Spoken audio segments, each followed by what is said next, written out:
আমি সবসময় একটু আলাদা কিছু করা যায় কিনা, যেমন গ্রেট হিমালয় ট্রেল করলাম যে বাংলাদেশের মানুষ জানতোই না, সে 96 দিনে করেছিল, তা আমি এই রেকর্ডটা 84 দিনে করেছি। মানে C2 সামিট অভিযানটা এর আগে 1990 সালে হয়েছিল। অস্ট্রেলিয়ার একজন পর্বতারোহী টিম ম্যাকট্রি করেছিলেন, তিনি 90 সালে করেছিলেন পশ্চিমবঙ্গের দীঘা থেকে। সে হেঁটেছিল 1126 কিলোমিটার। তো আমার সে সময় ছিল যে আমি এই রেকর্ডটাকে ব্রেক করব।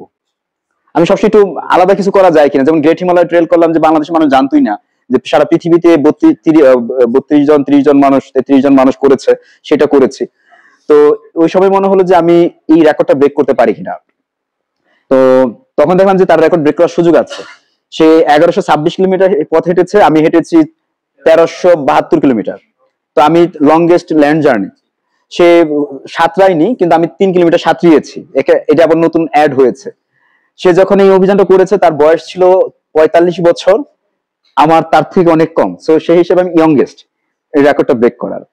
সে 96 দিনে করেছিল, তা আমি এই রেকর্ডটা 84 দিনে করেছি, মানে 90 দিনের মধ্যে করেছি। তো আমার একটা ছিল যে এমন কিছু করবো এভারেস্টে যেটা একটু রেকর্ড করা যায় কিনা, যে সারা পৃথিবীর মানুষ তাকিয়ে থাকবে বাংলাদেশের দিকে, যে হ্যাঁ বাংলাদেশের মানুষের ঘর কোনো ভীতু বাঙালি না। হ্যাঁ, সমুদ্র সমতলে মানুষ হলেও যে তারা রেকর্ড কিছু করতে পারে এভারেস্টের মতো জায়গায়, ওইরকম একটা চিন্তা ছিল। এটা সব জায়গায় তো বলা যায় না, বলে দিলাম। এই একটা কারণ। আর যেহেতু প্লাস্টিক নিয়ে কাজ করি, যে পুরো পথটাতেই আমি মানুষকে জানানো যে হ্যাঁ, আমি যদি C2 সামিট এভারেস্টে যেতে পারি, তাহলে কেন আমরা আমাদের বদ অভ্যাসটা চেঞ্জ করতে পারবো না, আমাদের অভ্যাসটা কেন চেঞ্জ করতে পারবো না। তো এই মেসেজটা দেয়া। আর একটা যেটা বললেন যে আপনারাও চাইলে যেতে পারেন, অসম্ভব কিছু না। সেজন্য প্রিপারেশন নিতে হবে।